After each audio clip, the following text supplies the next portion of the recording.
Assalamualaikum warahmatullahi wabarakatuh. Kembali lagi di kajian online daily. Dan jika rekan-rekan perhatikan, memang Hasto Kristianto dalam menyampaikan statement setelah sesaat bahwa beliau ditetapkan menjadi tersangka oleh KPK, Hasto ini menggunakan foto Bung Karno atau menyamakan perjuangannya saat ini dengan Bung Karno.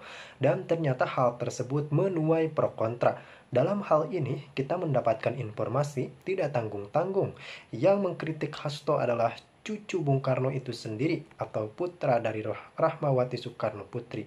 Ini menandakan bahwa Hasto terlalu arogansi, saya kira, ketika menyamakan perjuangannya dengan perjuangan Bung Karno, karena memang cucu Bung Karno ini menilai bahwa ketika membandingkan perjuangan Hasto dan Bung Karno pada saat masa penjajahan Belanda, tentu saja itu tidak relevan dan menjadikan sebuah kesesatan publik.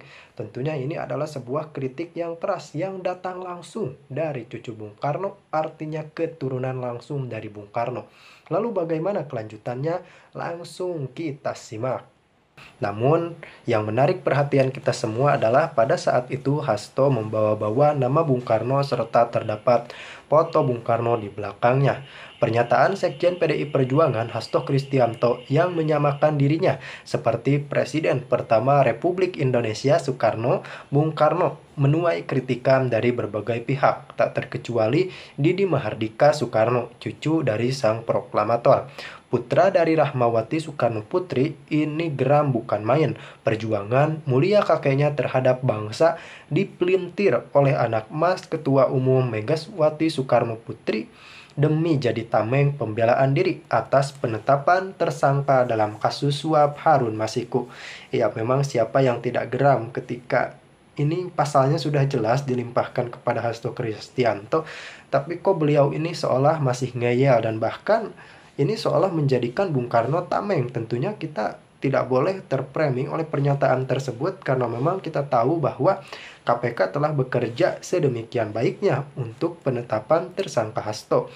Kemudian Didi menjelaskan Bung Karno mendekam di penjara lantaran sistem hukum kolonial yang digunakan penjajah untuk melanggengkan penindasan atas Indonesia, bukan seperti Hasto yang sedang mengakali situasi agar terlepas dari jerat hukum yang saat ini menjeratnya, sehingga sangat tidak relevan dan merupakan sesat logika jika perjuangan Bung Karno pada zamannya disamakan dengan manuver saudara Hasto untuk melepaskan diri dari tanggung jawab hukum.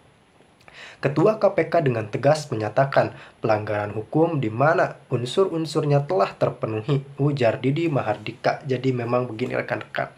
Jadi ini tidak apple to apple. Yang satu memperjuangkan bangsa, yang satu sedang memperjuangkan untuk mengakali situasi hukum di Indonesia. Bukankah kita semua sepakat bahwa setiap yang melakukan pelanggaran harus dihukum? Atau jangan gara-gara Anda semua terframing oleh sifat-sifat serta sikap-sikap beberapa pihak yang tidak suka dengan penangkapan ini, Anda semua membenarkan tindak pidana suap yang dilakukan oleh Hasto. Jadi ayolah mulai berpikir sehat dan realistis. Kemudian dilanjut, dia mengatakan sebagai warga negara yang baik dan politisi kawakan, semestinya Hasto bersikap gentleman untuk menghadapi proses hukum. Didi sekali lagi meminta agar nama baik kakeknya atau dalam hal ini Bung Karno jangan dinodai. Penyesatan logika seperti ini hendaknya harus dihentikan. Sebelum lewat keterangan video, Hasto memberikan pandangannya terkait status tersangka yang kini disanding olehnya. Dia tetap merasa didiskriminasi dan dipolitisasi, seraya menyerukan kader Banteng untuk melanjutkan perlawanan. Mulanya seperti narasi-narasi sebelumnya, Hasto kembali menyinggung soal dalang dibalik penetapan tersangka. Dari cara bicaranya mengarah kepada Presiden ke-7 Republik Indonesia, yakni Jokowi. Ya, jadi apapun kasusnya, solusinya adalah menyalahkan Jokowi. Apakah ini relevan? Jelas sangat tidak relevan, karena memang kita jika ingin melakukan sebuah argumen balasan harus pada dasar atau fakta yang relevan. Misal, KPK mengatakan Hasto bahwa telah terbukti melakukan suap serta menyuruh Harun Masiku untuk segera melarikan diri. Nah, Hasto bisa nggak memberikan bantahan terkait hal itu? Selain isu politis menyerahkan Jokowi, itu kan sangat tidak relevan. Jadi Hasto ini bisa nggak membantah semua statement serta memberikan bukti yang otentik kepada KPK bahwa saya sebagai Sekjen PDI Perjuangan sama sekali tidak terlibat dengan kejadian-kejadian yang bersifat kriminal dan melanggar hukum tata negara Republik Indonesia tersebut. Apakah bisa atau tidak?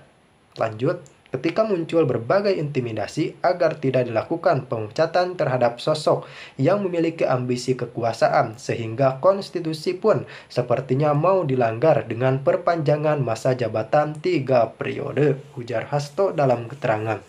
Baik, jika jabatan periode ini pada saat itu Pak Jokowi masih menjabat dan pada sekretariat presiden Pak Jokowi menjelaskan, saya sama sekali tidak memiliki niat untuk menjadi presiden 3 periode karena itu telah melanggar konstitusi. Jadi semuanya seharusnya sudah clear.